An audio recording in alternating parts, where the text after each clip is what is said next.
नमस्कार मित्रों। मैं सीए में जयदीप सिंह चौहान। आज अपन बात करते हैं इंडियन स्टॉक एक्सचेंज में जो दिन प्रतिदिन जो मार्केट डूब रहा है, लोगों को डुबा रहा है, उसके रीजंस क्या है, इसके सामने आप क्या कर सकते हो। सेकंड मैटर कि एसआईपी में जो अभी 61 लाख लोगों ने एसआईपी बंद की है, उनको एसआईपी चालू रखनी चाहिए या नहीं रखनी चाहिए, उसके बारे में बात करते हैं। And third and last point कि भाई इसके लिए गवर्नमेंट क्या कर सकती है, जो जो मार्केट में स्लो डाउन चल रहा है। एंड फोर्थ पॉइंट कि ये स्लो डाउन कितने तक जाएगा, ये 2008 तक 2020 ये वाला डाउनफॉल है, ये 1996 का फॉल डाउन है। तो फर्स्ट आप देखोगे तो इंडियन स्टॉक एक्सचेंज मार्केट में पिछले 2-3 महीनों से कंटिन्यूसली जा रहा था डाउन। करेक्शन की एक ज़रूरत थी जो सभी मार्केट प्लेयर्स को लग रहा था, बट इतना बड़ा करेक्शन आएगा किसी ने नहीं सोचा था। उसके अलावा आप देखोगे तो जब prime minister of India USA जाके आए थे, तो वहाँ पे जो प्रेसिडेंट ट्रम्प के साथ 2-3 जो डील हुई, उसका भी एक रीज़न हो सकता है। जैसे कि इंडियन फार्मा कंपनीज का 30% एक्सपोर्ट यूएसए में होता है, और यूएसए में 25% कस्टम ड्यूटी वहाँ की यूएसए के बढ़ गई, तो लगभग फार्मा सेक्टर तब से ही माइनस चल रहे हैं। उसके बाद में आप देखोगे तो इंडियन ऑटो सेक्टर जो पिछले 4-5 सालों से इतना अच्छा रिटर्न दे रहा था और इतना चल रहा था, तो वहाँ पे क्या हुआ कि टेस्ला और बाकी की जो कंपनियाँ थी, उसको इंडिया में आने पे 120% जितनी कस्टम ड्यूटी लगाई जाती थी, जो कम करके 15% लगाई गई। तो ऑटो सेक्टर में अब जब टेस्ला जैसी कंपनी आएगी, तो इंडियन कंपनी उसके सामने कॉम्पीट कर पाने की सिचुएशन में नहीं है, तो लोग पैनिक होके स्टॉक बेच रहे थे। एंड देन थर्ड पॉइंट आप देखोगे तो एफएसआई मतलब foreign investor, FIS foreign investor थे, वो कंटिन्यूसली एक ही पॉलिसी कर रहे, सेल इंडिया बाई चाइना। तो देखोगे तो चाइना की इकोनॉमी 2 टाइम बढ़ गई है इसी दौरान पे, और इंडियन कंपनी से एफआईएस ने कंटिन्यूसली अपना इन्वेस्टमेंट वापस ले रखा है। वहाँ पे फाइनेंस मिनिस्टर ने भी 6 से 7 बार बोला था इंडियन पार्लियामेंट में कि हमें एफआईएस से फ़र्क नहीं पड़ता, बट आप जब एफआईएस जा रहा है तो पता चल रहा है कि इंडिया में से कितना पैसा जा रहा है, और मार्केट अभी कोई बेस पॉइंट पे रिकवरी करने की पोजीशन में ही नहीं है। आप बड़ा सा देखोगे तो अभी 60% कंपनी ऐसी है जो 25 से लेकर 50 के बीच में उसका क्या मार्केट कैप कम हुआ है।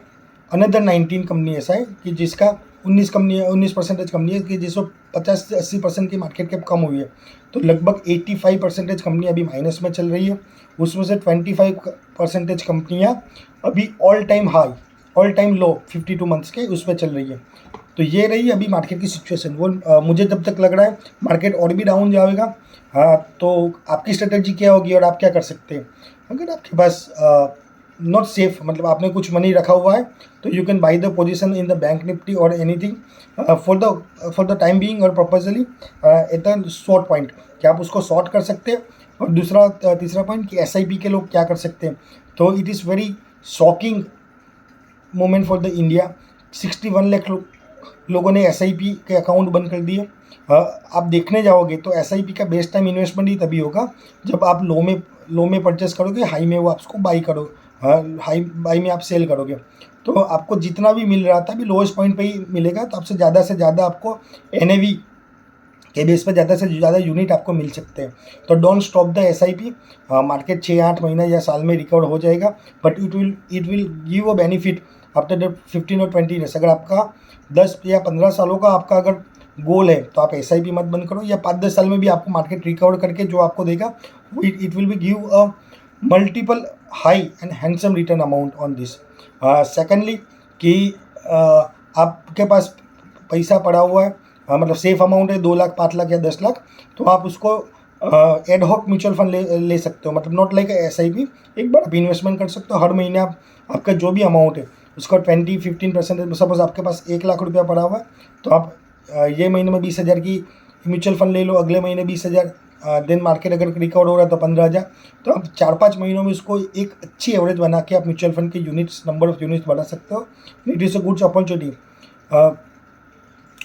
तभी खरीदना होता है जब नीचे चल रहा है, और अभी अच्छी कंपनियाँ नीचे आपको चीपेस्ट वे में मिल सकती है, जैसे रिलायंस हो गया, आईटीसी हो गया, जो मेनली एक्सपोर्ट बेस्ड कंपनियाँ नहीं है, but it is basedly normally based on the Indian consumer. And then last point, government इसमें क्या कर सकती है, तो जैसे जल्दी से जल्दी फाइनेंस मिनिस्टर को फॉरेन इन्वेस्टर उनके साथ बात करके कैसे वापस ला सकते हैं। सेकंड पॉइंट कि एसआईपी का जो इंडिविजुअल जो पे कर रहा है उसको एटीसी में आप कवर कर लो, या एक अलग से सेक्शन बनाओ जहाँ पे एसआईपी इन्वेस्टमेंट को अलग से डिडक्शन मिले ओल्ड स्कीम में 1 से 1.5 लाख रुपये का, तो ज़्यादा से ज़्यादा इंडियन लोग इंडिविजुअल वापस अट्रैक्ट होकर मार्केट की ओर वापस वो लोग एसआईपी में इन्वेस्टमेंट करोगे। प्लीज़ आप कमेंट में बताइए कि आपको ये माहिती कैसी लगी, और भी कुछ क्वेश्चन हो आप मार्केट के रिलेटेड तो मुझे पूछ सकते हो। Please share, like and subscribe. जय हिंद, जय भारत।